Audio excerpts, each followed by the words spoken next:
Time now for the voice of the land on the Big Play Network with your hosts, Kevin Arnold and Always Positive Jay.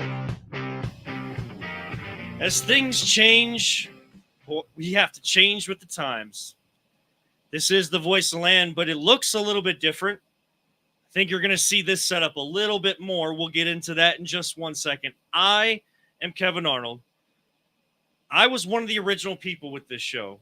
One day, 3 or 4 years ago, I reached out to a man named Peter Telep on LinkedIn. Actually, I think Peter reached out to me even as I was posting the audio of this podcast out on LinkedIn. And I was doing it with Nick Paulus at the time. And a year later, we were in this studio in an undisclosed location. We're not going to give away where we actually are unless you are a guest and we bring you here. We started doing video, going to YouTube, and then we became a live podcast, a live video podcast on the Big Play Network. We thank them for being a part of them. Always been partnered with LPV Productions. And then as Nick's role grew at his job, we brought in Always Positive Jay, who is right next to me now instead of across the table. And Always Positive Jay and I, we did a Browns post-game show. We were on Sunday nights. Sometimes a lot of people watched, sometimes a lot of people didn't. Then we switched to Wednesday nights. During the week, breaking news, we could react to things a little bit better. And we started to get more views, and our friends with Big Play have grown as well. Well, one more change has come to the show as we now welcome a third member. Yes, that's right. I said a third member to the show. Down all the way to my left, it is Ryan Mosser. You may know of him doing the Browns follow trains at Dynasty Clee on Twitter/X. But Ryan Mosser, now a part of the show. Ryan, welcome to the chaos. Thanks, guys. I really appreciate it. I'm really excited. Really ready to get going, man. I'm really a little nervous, but we'll be okay. But I'm excited to get going. So trust me, it's a little different the first time that these lights that Peter likes to put on us that blind the heck out of me every single show. Now that I'm actually looking at them and they're not off to my left at the table, it's a little different when you get in front of the microphone, but we'll have a lot of fun. You're going to find out, Ryan, that this show goes off the rails all the time. We start with a plan. That's why we don't have this plan and we're writing out all this outline throughout the week before we do a show, because news breaks, things change, and then we get into conversations that go way off topic of what we wanted to do. Tonight, though, guys, I think we should start. While there has been a trade deadline and the Guardians seem to be getting out of their offensive funk and the Olympics are going on, we had a special night last night we will talk about as well. Not getting into any promos tonight, even though I am going to SummerSlam on Saturday, which I'm looking forward to. Might have a mini one ready to go. I'm Jay a little fired up. I mean, I'm a big brother. Someone came at my brother here, and I got something to say later. So, and before we get into our next subject, I'm very excited to have you on, Ryan. Thank you. One thing we knew as a group, we needed to grow our social media, and we want to get everything out there. We want to provide people with so much more content and different ways to reach us. Mm-hmm. And this is, for me now, probably a year and a half I've been looking for someone, and it's not easy to just bring anyone in because you don't want to lose the identity of your show, but you want a new personality and just a new perspective on sports and and honestly just help bring something new to a conversation. Because if you watch the show, me and Kevin, a lot of times we agree on stuff. So we're hoping maybe you have a different view on a lot of stuff. He already told us that he did last week. Yeah. He's ready to go with his takes. He was watching last week behind the scenes, and he's like, man, I had so many takes during that. I'm like, yeah, you'll get the itch during the week. And you got some growing to do. It's your first podcast, and you'll get it, dude. Like, I didn't go to school for this. I just learned from this guy a lot, and you're going to catch on great. You'll do just fine. Thank you. You know your sports, dude. You know your stuff. You'll be great. Awesome. I went to school for this for 6 months at the Ohio Media School, and their Beyond Network are gracious enough to put the audio version of this out on the Beyond Air Podcast Network, so it goes out across the country.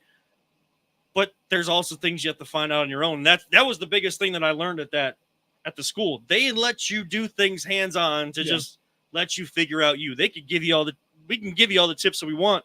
Cool. You're going to find your way. You're going to find what works best for you. So trust me, it'll be take it one show at a time. Your first show is always supposed to be your worst show. Right. So, and if the show is great, then hey, you gotta.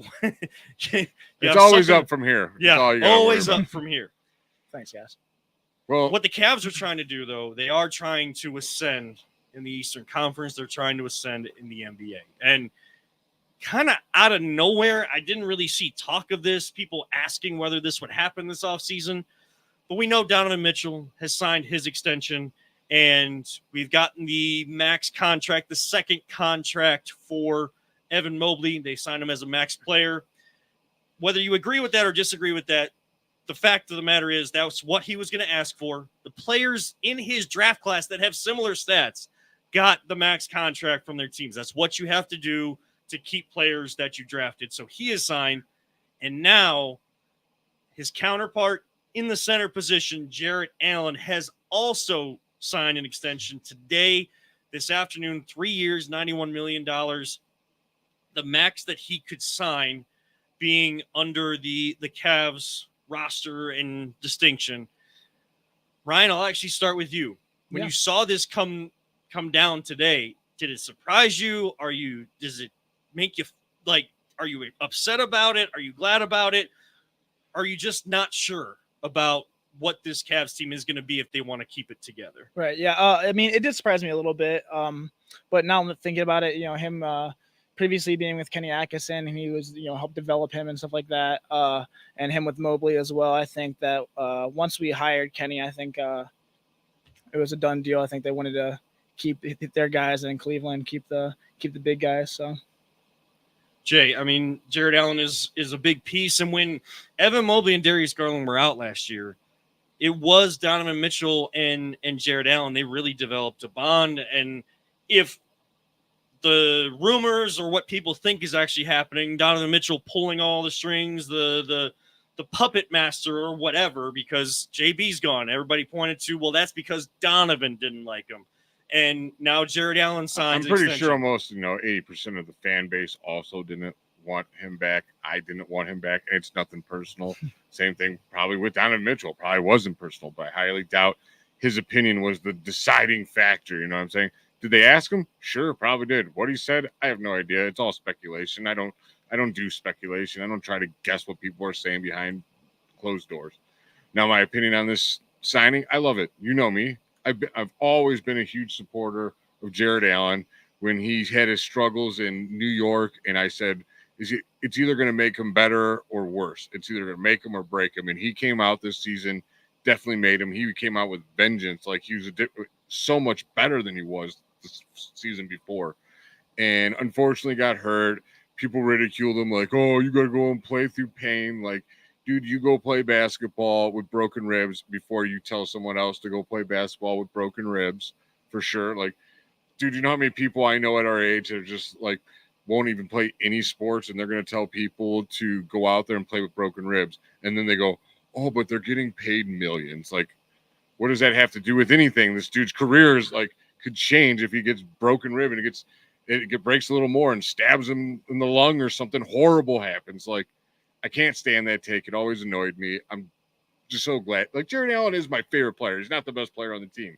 Donovan Mitchell is. But he's my favorite player, and I'm excited to have him here for years to come. And I think it's a really good deal also. I see Jarrett Allen as kind of a Josh Naylor type. We know that the best player on the Guardians is Jose Ramirez. We know the best player on the Cavs is Donovan Mitchell. But the heart and soul, Guardians, right. Josh Naylor. Last year, I could say that for a good stretch, Jarrett Allen was the heart and soul of the Cleveland Cavaliers, doing all the dirty work, taking it personally when people were coming back at him. And I think he understood why, because he was very open and honest. Now, that's kind of a oxymoron when we want our coaches, we want our GMs, we want our players to be more open with us and more honest and tell us exactly, instead of the coach speak, the players speak, all those types of things. He told you after the Knicks series, the lights were too bright. We all could see that. He just said what we all saw, and people got upset about it. He took that personally. He took it personally that people said he was soft, and I think that I saw an improvement in that this past season. Now, if the conspiracies want to be that he could have played but he didn't, things like that. Look, we don't know what someone is going through. Unless you walk in someone's shoes or you can feel the pain that they feel in the exact moment they feel it, you don't know. I don't know what Ryan, I don't know what you've gone through in life. Jay, I don't know everything that you've gone through in life. I can empathize with certain things as we learn about each other, and we may have been in similar situations, but other times we might not have been. But it means that you at least need to respect a person and understand, hey, if they're out, they're out. And if it's Jared Allen, I would say he wanted to do everything he could for the team, and he couldn't. He couldn't function. He couldn't perform in the way that he knew that he could. And the Cavs staff probably knew that as well. Were they a little coy with what exactly was going on with him? It felt like it. It felt like they didn't want to fully reveal maybe what he was going through. That'll probably come out at some point, and then we'll have to talk about that too. But in terms of this deal, they've told you all along. It's not Andrew Berry saying that Baker Mayfield's our guy, and then we have Deshaun Watson like a month later. They said they wanted to keep this core four together. That's why they brought on Kenny Atkinson. I mean, Ryan, what did you think of? This is our first time talking about this with Kenny Atkinson coming in, Jared Allen, one of his former players.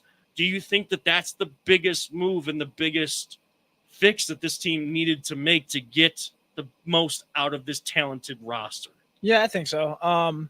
I mean, like I said, he's a development guy. He helped when he was there when Jared went into the league originally, and I think that him with Mobley as well. Yeah, some think that Mobley is a superstar. Some think he's a bust. We don't know. I mean, obviously we know what the Cavs think of him when we extended him. I think that Kenny with him as well is just going to be just like, peanut butter and jelly. I think they're going to just take off. I think this is going to be a skyrocket of Mobley's career. And I think that Allen is just going to be right there with him alongside. So, a lot of people were criticizing the team for not making any big moves. Like, I don't know if you knew this, like they really couldn't. They're pretty locked in with all their core. Like, the only big move is pretty much keeping Okoro right now. That's going to be their big sign. I'm sure they'll have some little signings here and there, but they kept this team together, and they really believe in this coach is going to unlock these players, because defensively, Evan Mobley is elite as it comes. Like, due to second in defensive player of the year, his rookie year. And it was no fluke. He showed up next year and same defensive player again. Like, he's an unbelievable defensive player, great rebounder. He's also like a pretty damn good passer in the post, to be honest with you. His offense is what needs help. And I think that's what Kenny Atkins, why he's here. He's going to help unlock that. And if he does, that is the biggest acquisition, like you said, Kevin, because they have a foursome or all-stars. Not too many teams have that right now. And they were so young. And if Darius Garland could just return to form like he has been, the great player that we know he can be, the ceiling is, I mean, the sky is the ceiling for this team. And Boston right now is the measuring stick. And frankly, battered and bruised and people out, including Donovan Mitchell, they gave him the best fight in the playoffs this year. So who knows? Like, if they were healthy, who knows what they would have done? Would they have beat him? Probably not, but I bet they would have taken him a lot more games. We just brought up the guy that we haven't actually mentioned yet in all of this by talking about Jared Allen, Evan Mobley, Donovan Mitchell. It's Darius Garland. We know what he went through last year. Do you think he can find that all-star DG again? Yeah, I do. He's got dog in him, man. He really does. He's a fighter. He wants to be recognized as one of the great players in this league. And I think he'll be the first person to tell you that he had a bad season last year. Is a reasons for it, sure, but he ain't going to be the one to make excuses for it. So I'm not going to make excuses for it. But it's the past. Let's learn for it, and hopefully the dude comes back next year and he's ready to rock and roll. Ryan, what's your opinion on Garland next year, or all around? Like, a lot of these opinions we don't know, right? Yeah. Yet, so we're like learning on the spot. We're feeling things out right now. I like Garland. I'm cautious with Garland for next year. I mean, I'm optimistic, yet I still have to see how they mesh, I guess. I'm not sure. I think he's a good player. I think after he broke his face a few times, I feel like he's a little more hesitant to go to the hole, maybe. But when he's hot, he's hot. He's a great piece of this team. I just want to see a little bit more meshing. Hopefully, injuries or lack of injuries provide that. So we'll see. And it's interesting that, a guy like Brian Windhorst, who has been around the NBA game for a long time, he started by covering LeBron and covering high school sports for the Akron Beacon Journal. And then, as LeBron goes, he kind of gets a chance to show what he is, and ESPN brings him on for the right reason because he knows the NBA. He's out in Paris right now following this team. When he says that he actually has more confidence that Donovan and Darius can figure it out over the two centers, I find that interesting, and I believe him, and I trust that. I kind of see it the same way, but you would think that people would have more concerns about Donovan and Darius figuring it out, and I think people have voiced that because look at Damian Lillard and CJ McCollum. Right. I mean, they had those guys together for a while, and I feel like they played well together, but it just never amounted to anything. Kenny Atkinson's task is to get the most out of Evan Mobley and to find a way for Darius and Donovan to play well together. Kyrie and Luka found a way in that backcourt for Dallas, and that's why they made a run in the Western Conference playoffs. Can Kenny Atkinson do that? The Cavs have given you and shown you their biggest acquisition. That's the coach. Everybody else wanted, JB to be gone, find a new coach, but also since everybody knew in the back of their mind the Cavs have limited assets with other trades that they've made in the past. You can't trade first-round picks in consecutive seasons. If you have a 2025 and you trade it, you can't trade a 2026. You have to trade a 2027 if you're going to do anything like that. They saw the core four. They saw each of those guys as a big piece that could get something back and help this team. I think we're still looking for that wing player, that 3-and-D. Max Strus had good stretches last year, too inconsistent. George Niang started out decently well, went missing down the stretch and in the playoffs. Oh, in the playoffs, he was killing us, man. Brought him in to hit that corner three on both sides of the floor that I saw him hit so many times with the Sixers and just didn't do it. Now, is that a bad year? Or is that who he is now? Right. That's what Kenny Atkinson is going to have to do. He's got a lot on his plate to get this team to a new level in the Eastern Conference and the NBA. You've made it past the first round. To me, making it just past the second round isn't enough anymore. The baby steps are over. Yeah. Training wheels are off of this team. Oh, for sure. If you're going to tell me and keep this core four together. I'm not saying I disagree with that, but if you're going to keep this core four together, it needs to excel and accelerate the process of contending in the NBA next season. That's a lot to put on a first-year head coach, but that's what he was brought here for. I'm sure Kobe Altman told him that, told all the candidates that, and it seemed like Kenny Atkinson was the one that showed them that he was ready for it. What an insane time for sports. Pretty much Cavs, what do we expect? Championship. Guardians right now, what do you expect from them? They raised the bar. Everyone raised the bar. Next year, Browns, what do you expect from them? Championship. Crazy. That is wild to me, man. That is just absolutely insane to me and awesome at the same time. Yeah. Well, you're tuned into the Voice of the Land right here on the Big Play Network and with, of course, LPV Productions and the Be On Air Podcast Network. A little different tonight. No breaks, nothing, going straight for an hour. But big news right off the top for those maybe just joining us. We do have a third member on the Voice of the Land that is Ryan Mosser. So we are making additions and trying to take us to another level. The Guardians are a team, and you are decked out in your Guardian stuff for sure. I'm here ready tonight. to rock.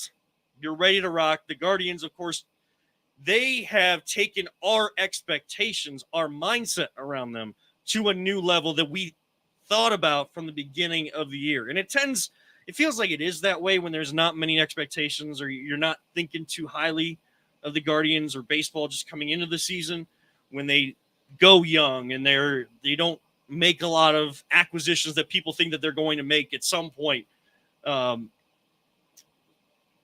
When they're a mid-market team, and that's not how this goes. They are 65 and 22, or not 40, 42, 32, something like that. Really, really good. And they got the best record 42, in baseball. that's what it is. 23 games over 500. They have the best record percentage-wise right now by a half a game over Philadelphia, who they just took 2 games from. But everybody in town is not too keen on the Guardians. For some reason, this negative cloud just wants to follow them because they didn't make a big move. They didn't make a big splash at the trade deadline, especially for starting pitching. Jay, how are you feeling after the trade deadline? Great. I'm fine. I think the team needed tweaks. I wish I could have got probably a ready to go starter, but it was a low risk, high reward starter. The dude is a good pitcher when healthy. He's almost ready to go. And I think Lane Thomas is going to be – everyone's going to fall in love with this kid. You just watch. He steals bases pretty damn good, and he just destroys left-handed bats, Kevin. He absolutely annihilates them, and we needed a right-handed bat. He's an all right outfielder. He's not bad. He's not like Gold Glove, but he's just – from what I hear from people that know Washington, that he's a good high character person, and that's what they need. That's what they want. They don't want to ruin this great clubhouse that they got going. The culture is perfect right now, Kevin. And like, you can't ask for more. So you don't want to bring in some guys, especially from, I don't know, the White Sox or something. They're a big name, but look what those dudes are used to, how they're used to playing compared to how the Guardians are used to playing. Hard nosed, always giving it 110%. And then some, and we just didn't need no one coming in ruining that at all. Ryan, I think Lane showed us his character and why he's such a good fit for the culture that we've known the Guardians to be. I mean, I know you're about to say, I absolutely love this story about this dude. I heard this today. Oh, I love it. I don't know if I'm about to say this. I think I know what you're about to say. But if I don't tell the story, then you can tell the story in just a minute. But Ryan, like, this guy, he finds out he's traded. The day before the deadline, he's shaking hands with his teammates and stuff and saying goodbye in Arizona, takes a red eye to Detroit, joins the team as they, of course, sent Will Brennan down to AAA. That was the odd man out in the outfield to get Lane into the outfield, put him second in the batting order in between Kwan and Ramirez. This guy catches a red eye, doesn't get much sleep, and Stephen Vogt tells the Guardians, like, I'm ready to go. I want to play today. I came here. You guys traded for me for a reason. I want to play. That's got to say a lot without it being very much. It's got to say a lot about the guy, right? Yeah, I agree. I think that's really honorable as well as I would want to come to the first place team as fast as possible too. I mean, obviously taking a red eye, I think that's just a quick move for him. But I think that, sorry, I'm still a little nervous, guys. No, I commend him. I think it's great that he's part of the team. I mean, he's already trying to steal bases. He's a heck of a player. I actually really like him. I think he's got some good RBIs. He's got a pretty decent batting average, and like Jay said, he's one of the best stealing at bases in the league. So I think he's got like 28 right now already. Yeah, I'm pretty sure it is. I almost positive it's 28, unless you got one yesterday. Almost positive, Jay. Almost positive. That's funny. Instead of always, almost positive, Jay. Yikes. But I mean, they're showing that they're, I wouldn't say all in. Like, they didn't make no huge splash, but there was no huge splash. Like, what team made it? Teams that, like, don't really care about their prospects because they could just load their payroll up like a ton. Probably the Dodgers, that Frederick or whatever. Yeah. We'll see how that works. Yeah. Well, I mean, the Yankees and the Dodgers have highest payrolls. The Dodgers won the COVID season. The Yankees haven't won since 2009.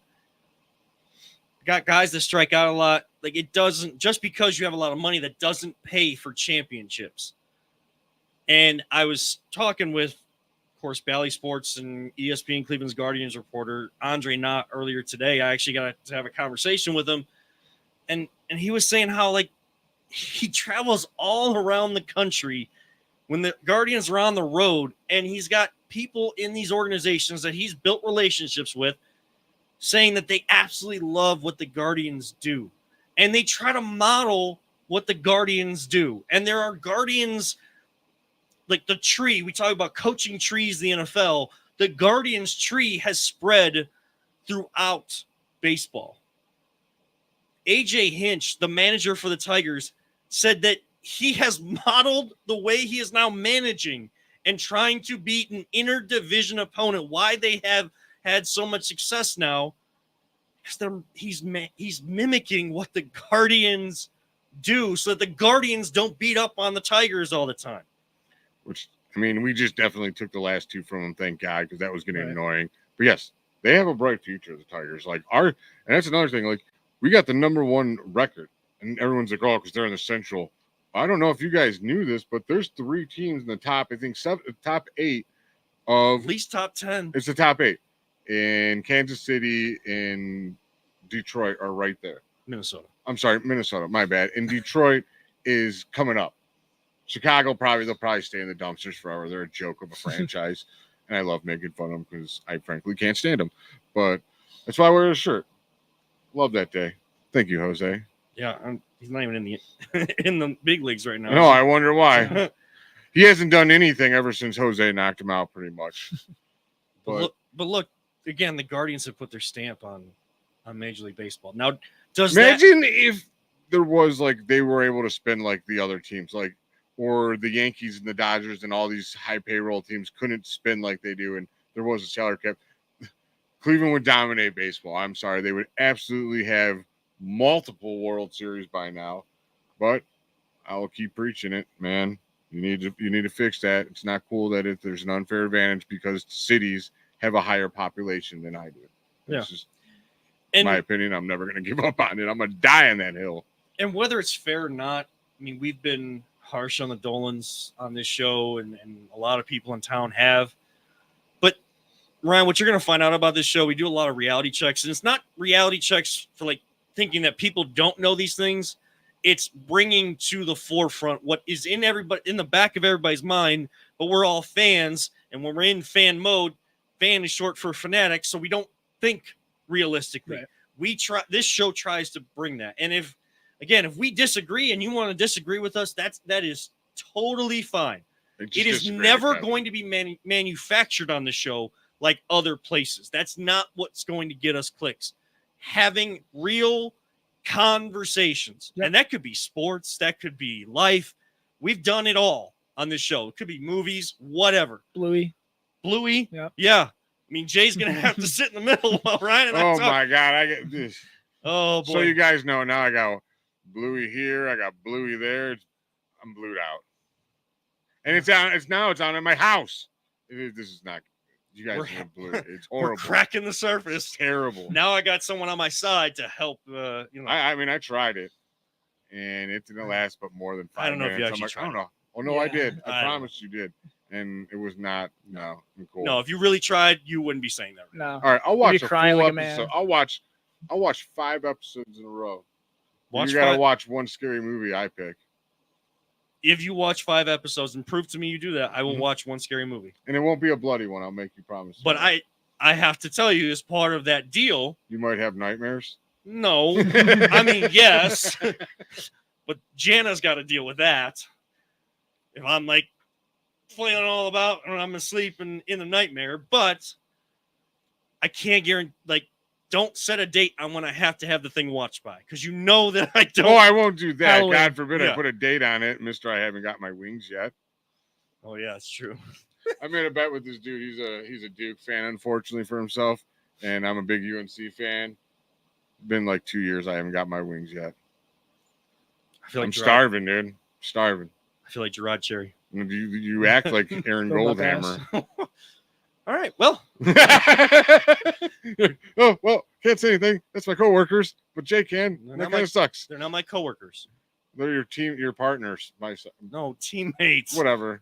Partners. You work with them. You're coworkers. I'm not getting into GKB vernacular with you right now. All right, partner. What I will get into is, continue with baseball because, again, I don't know how many times we have to say it. And Dolan's, they take shots from all fans and everything. But the reality is we are in a mid-market, small market town in baseball.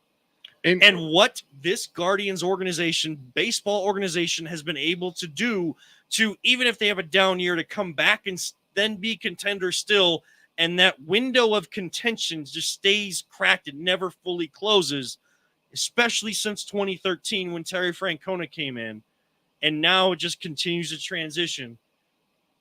I mean, I think even in the 90s, you could say that this organization, like, it's just trickled on down to who was that next person. Chris Antonetti ended up being the next person. Now he's president, and Mike Chernoff is the GM, and that could change if Chris Antonetti goes elsewhere or, isn't with the organization anymore. Guardians are impacting baseball. Does it equate to a World Series and getting off the schneid? I don't know. Ryan, best case scenario, what do you think this team is capable of now? Like, we know that the bar has been raised, but trying to think back to the beginning of the year and where they are now, what is realistic for this team?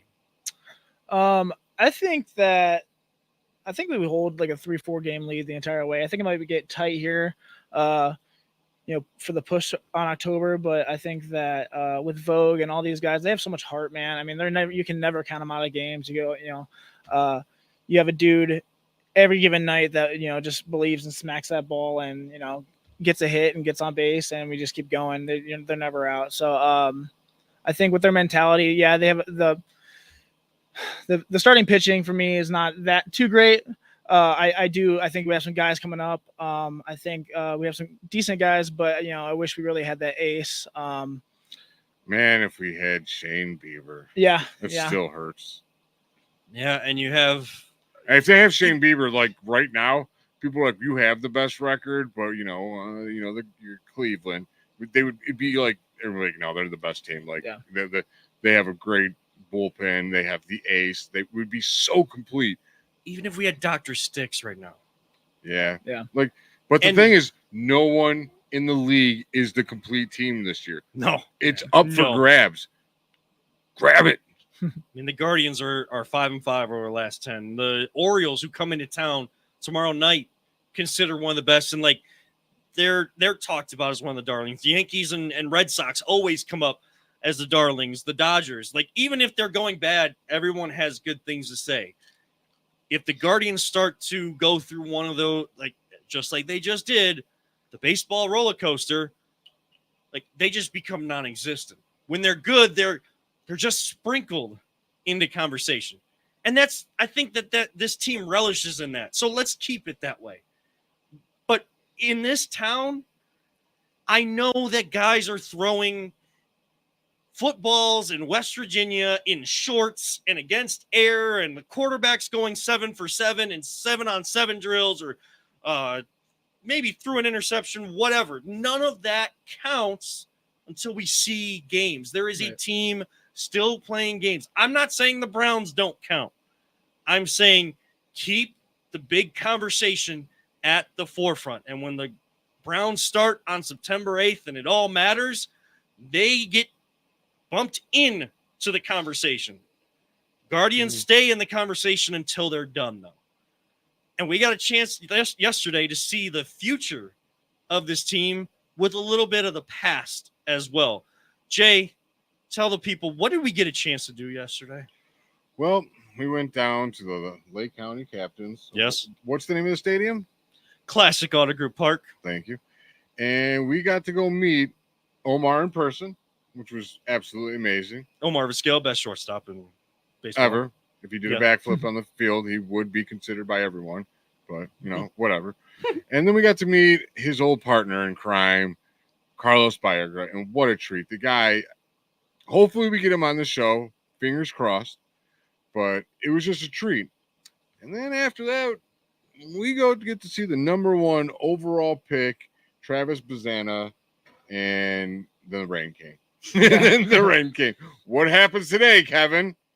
He hits a grand slam for his first professional home run. All I'm saying is, as a group, first time out all together, we brought some good karma to that stadium. Yep. The rain came there. It couldn't even wash it off because the next day, my man hits a grand salami.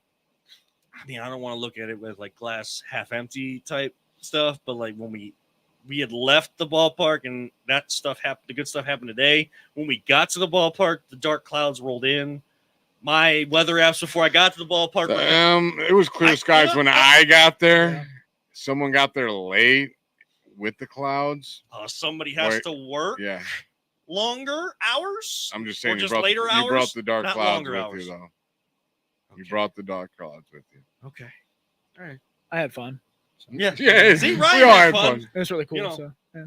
He I can't wait to see your shots that you got from the stadium. Like, we'll post them on our social Yeah. media and stuff. But yeah, I'm really excited to see those for sure. And yesterday was exciting. We ran into Cameron Justice, Yep. which is always good to talk to her. She should be coming on soon. It was just great to get out for a little bit and hang out with you guys. Hang out with your wife and kid, who's always fun to be around. And he's just a pure ball of joy. And he has your head, dude. He has I the know. Arnold head, and it's I am so sorry, Lincoln. no, but he looks cute with it. Unlike I'm yourself, sorry, Jana. Actually, Oh gosh. I rip him all the time. He knows I love him though. I didn't actually hear what you said because I tuned you out. Yeah, you should. Yeah. We don't need you crying on the show. Why would I cry? I don't know. What'd you say? These guys are cute. Is it unlike you? All right. Well, What? kiss ass down there. Now he's starting to get into it. Mentioning talking some smack. Did we mention talking smack? No, I'm saying mentioning talking That's a smack. WWE show. I don't know if we can say that because that might be trademarked at this point. Talking smack is talking smack, dude. I'm not. I know. I'm just saying that they call that that's their post SmackDown show every time on Peacock. So who knows what WWE trademarks? Like some people can't even take their name to other promotions because WWE controls all that. We're talking bad about each other. Okay. Is that Okay. better? And our buddies from the Side Hustle podcast took some shots at you, especially Kyle. So this one, Kyle, before you come at my dude, Kevin, throwing shade at him, let you know that you sound like a generic Ben Stein and you look like the long lost brother for the Bushwhack brothers. Like, let's take it easy before you throw some shade at my dude here. But that's all we're gonna say. Like, I ain't got no more else to say to you, dude. I'm gonna let all my talking be on the putt-putt course when we whoop your candy asses. Look, I mean, I put down a score over the weekend when I was in Kentucky. I gotta get there because I ain't playing with these dudes. You You gotta got me fired up. Like, yeah, you guys are still cool, but No, this is now happening. Like they've gone too far to just make this a bit. They went too far last week with their response to, oh, he's so monotone. If I wanted to be monotone, I could be monotone and put he you to sleep. responded back to you in monotone, dude. He literally was monotone, doing it right back to you, complaining about you in monotone, sounding like the generic Ben Stein. I'm sorry. You're like, oh, you gotta learn how to cut a promo. Like, dude, you need to learn how to cut a promo. He said that I helped him go to sleep and get the best night of I'm sleep. pretty he had. sure your job is to cut promos for ESPN. I'm pretty sure it is too.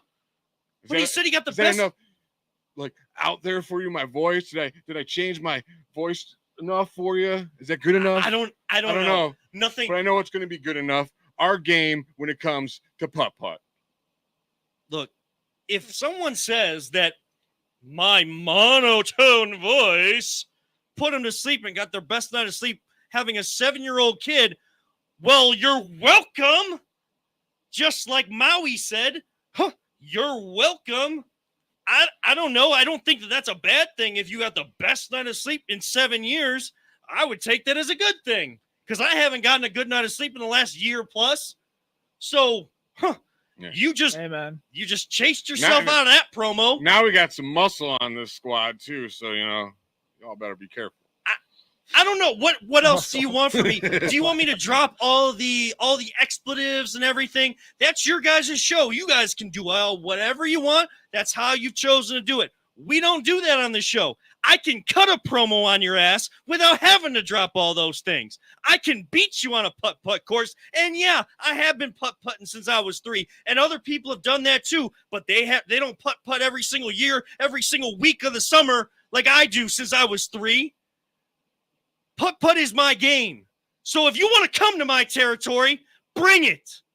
I got 3 hole-in-ones last week in Kentucky, out of state. A course I don't even know. Bring me to a course I do know at BA Sweeties. Boy, oh boy, are you in for a beating. And yeah, SummerSlam's coming up this weekend, and I'm going to take all the notes I can on anything that is said, any backstage promos, any promos that just are impromptu in between matches.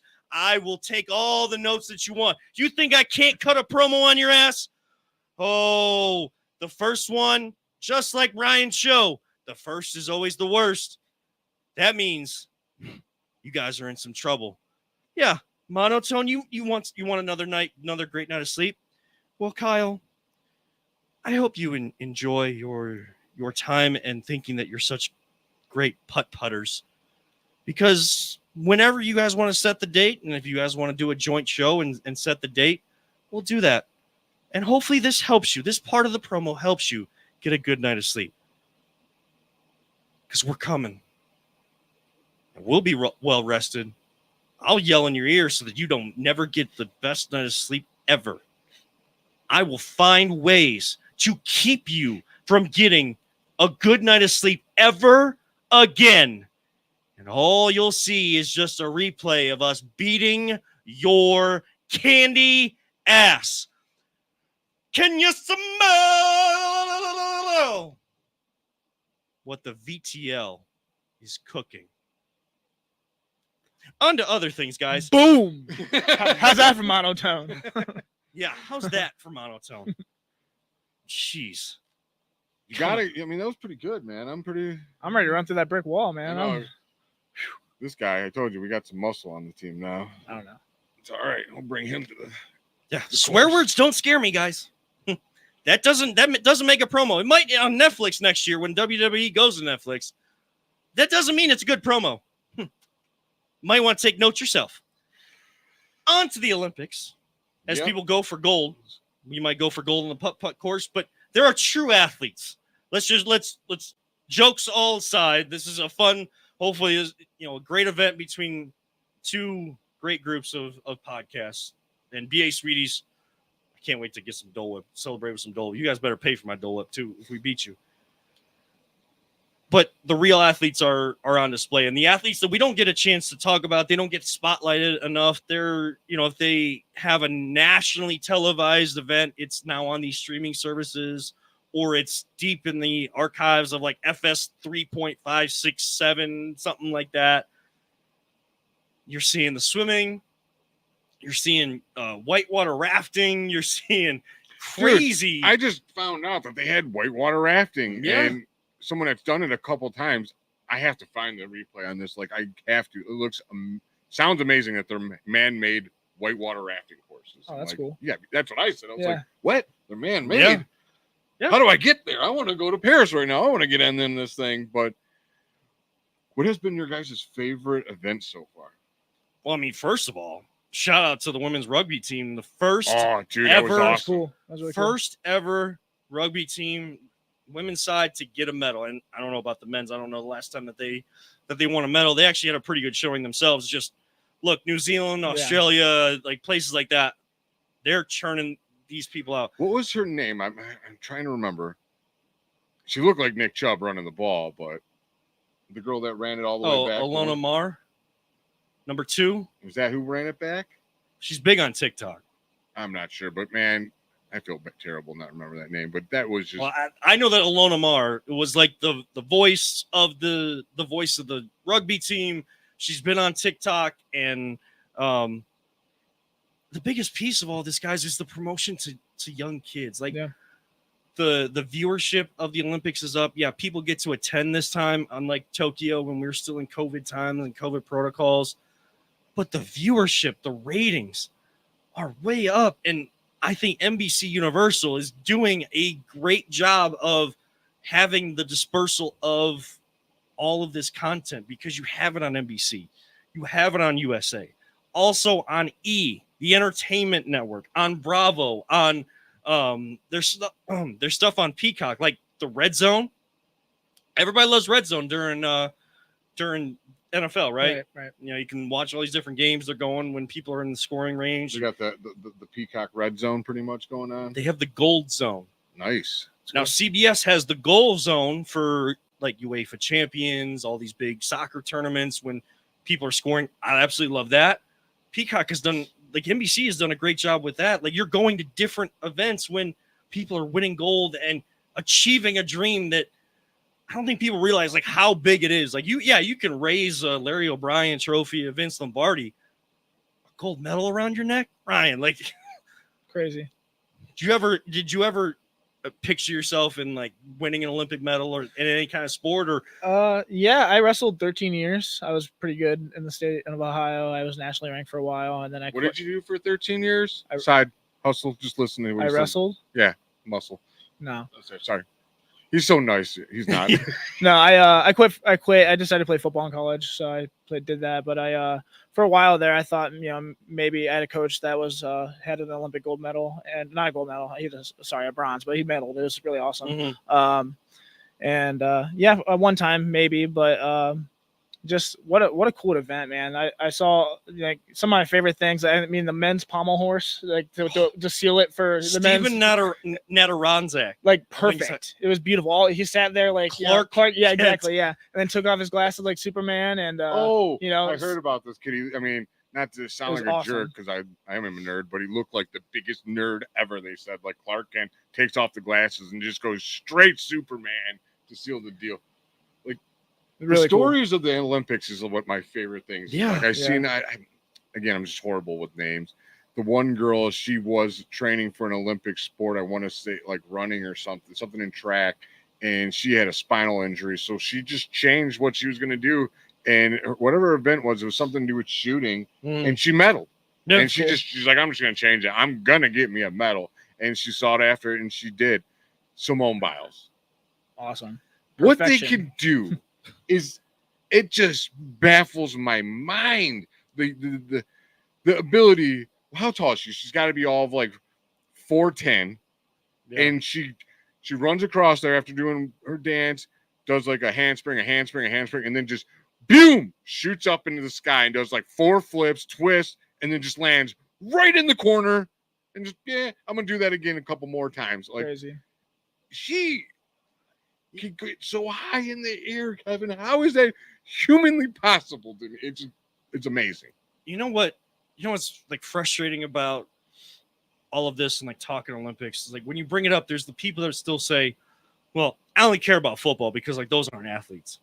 Those aren't athletes. Like that's where an opinion. Dude, you could hand Simone Biles the ball off. She could do 2 flips, jump right over the offensive line on some goal line stance or something like.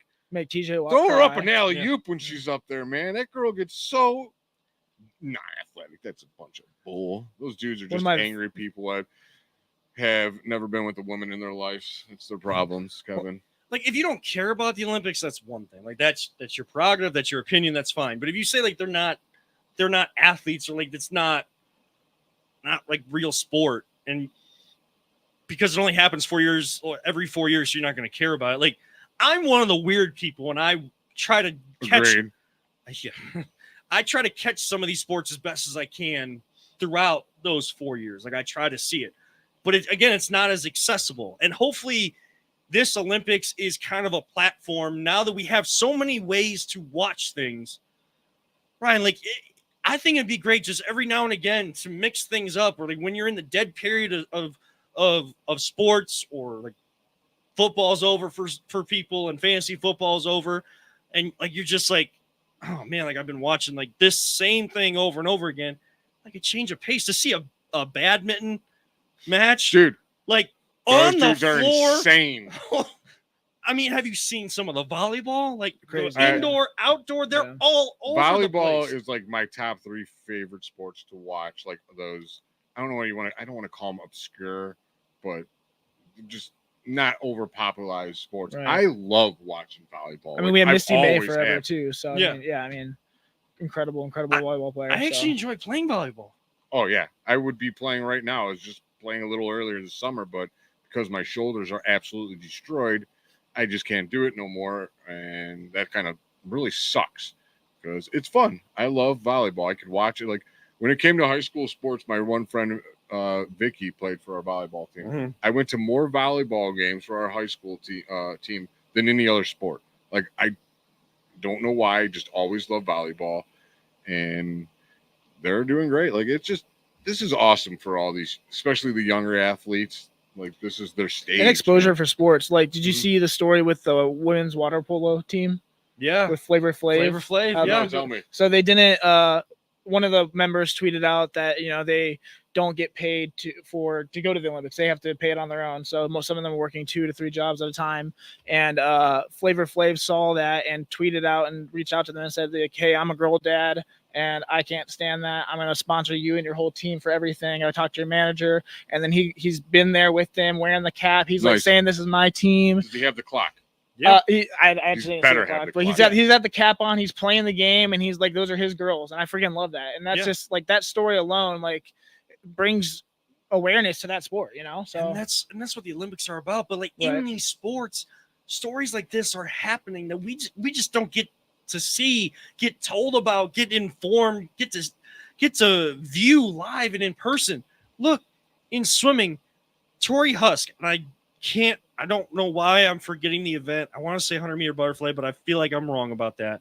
But Tori Husk, one of the female swimmers on Team USA, wins gold. Her teammate, Gretchen Walsh, wins silver Silver, yeah. right next to her in the same event. that was so exciting. And like they have the podium, so number 1 is the highest, and you got 2, and it's like a tiered podium. Winner, they get their national anthem played. Well, there's 2 Americans up there. Tori brings Gretchen up on platform 1 so that they can celebrate their achievements together, celebrate with the country together with the national anthem. That seems so small, It's huge. It's cool. but it is a Yeah. big, cool story, and we're gonna get so many more. We haven't even had track and field start yet. Water polo's getting going. Did you see the win Wrestling. Katie Ledecky put up? There's Today? a picture. Yeah, There's a picture, and it is No like it's one's a in- wide picture. No one's in the picture. It's just her. She just crushes Yeah, it was whoever awesome. the hell was against her. She's like, yeah, I don't know if y'all knew this, half a but pool. I'm the greatest female swimmer ever, and I'm about to dominate y'all. have you heard the name Leon Marchand? I did not. He's 18 Oh, years yes. old, Yeah, the swimmer. the swimmer for France. And crazy. He is being coached by the same guy that coached Michael Phelps. And he's going to Arizona State, where this guy is. Bob Bowman is the name of the coach that helped Michael Phelps throughout his domination of all those Olympics. And Michael Phelps, who you would think, won all these medals, doesn't care. He's in Paris commentating. And they show up behind the scenes after Marchand won the 200-meter butterfly today. Mike Tirico and Michael Phelps are in the headquarters in the middle of Paris for NBC. And Michael Phelps has done an interview before and talking about his coach and talking about what Marchand is going to be able to do as he gets older. And you just see like genuine reaction from Phelps rooting on this kid. Yes, he's not on Team USA, but it's an 18-year-old that wanted to be coached by such a prominent figure in the sport, came over here to do so, and Michael Phelps is cheering this guy on as if like he's breaking his records and stuff like that. Like Phelps doesn't care. Those are the type of athletes that you love to see, to let the next generation write their story.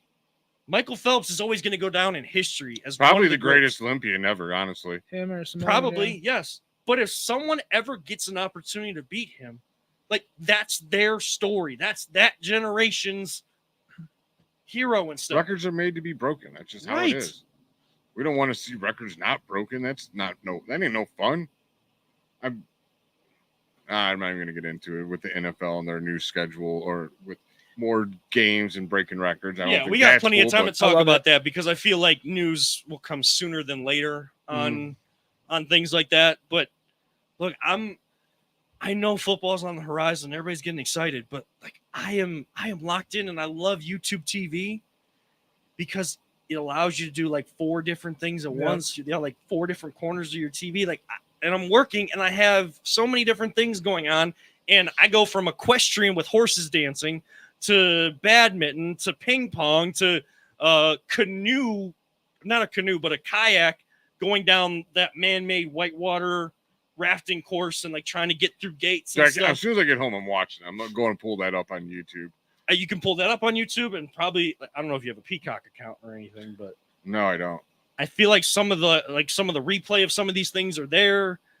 It's just I don't know. I love the Olympics so much, and the fact that they're coming here in 2028. Like, U.S., get your you know what together, because Paris is putting on a show, France is putting on a show. Let's show them what America's about too, and how welcoming we are to all these different people. And yeah, we got our men's basketball team playing and beating teams. But you guys know the story about South Sudan? They're a new country. And Luol Deng of Sudanese descent has used a lot of his money that he made in the NBA to sponsor, just like Flavor Flav with the U.S. women's. Don't be surprised if they medal. Like, Former they're a Cleveland scrappy team. Cavalier. Well, dang, right? I mean, they played Yeah. the U.S. better than Serbia. I think it was. Was it Serbia? Yeah. Because they're fighting for more than just Mm. a basketball game. And that's like why at the end of the show, When Ryan. you see, like, I'm sorry to interrupt. When you see these boats in the opening ceremony and they're coming down, and you see like the United States at the end where they just got hundreds of athletes on it. Mhm. But when you see those countries and they're just small Right. little amount of people, it means everything to them because they have the weight of their entire country is on their shoulders, and they're it, dude. That's all they got there to represent their whole country. So can you imagine the pressure they're on? Like the Philippines and the weightlifting, winning the first gold medal ever for her Yeah. country was incredible. It was awesome. So, just some really cool stories, and it's really awesome. So, And I don't know that I would call it pressure because I feel like some countries that don't have many athletes, like they're only going to be in I mean, one or pressure's two not sports. always a bad thing. It could be a No. great thing. no, but like the pride that they feel to wave their country's flag, and then they get into their first event. Like as soon as you participate, first step that you take in your event, whatever it might be, you are forever an Olympian. Yeah. It takes it to a whole nother level when you say, like, I'm an Olympic bronze medalist, silver medalist, gold medalist. I have this many medals in my Olympic career. But how profound is it to be able to say, I am an Olympian? Kevin, you make me want to learn some kind of Olympic sport now. I want to say it. I try to lead the show and like uplift people, I'm ready. just I like just women's gotta pick the rugby. sport. Got to find that sport I could still play on my Badminton. beat up body. What is it? badminton. That overhand, they'll kill me.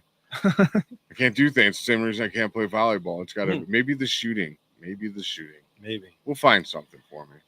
But Ryan, like as we usually do as we close out our show, coming to the end tonight, it'll probably be a little bit longer of a close than normal, but usually we'll try to get out by 9 now that we're just going straight for an hour. Cool. But I always say, don't let anyone ever tell you it's just a game. That's what I was told by my family growing up. Like sports meant more to me, just like art means more to someone than, other things that are going on, or theater or business or whatever it might be. Don't let people tell you it's just this or it's just that. If it means more to you, it should. And in the Olympics, that is the epitome of what I am saying at the end of the show. It is more than just a game.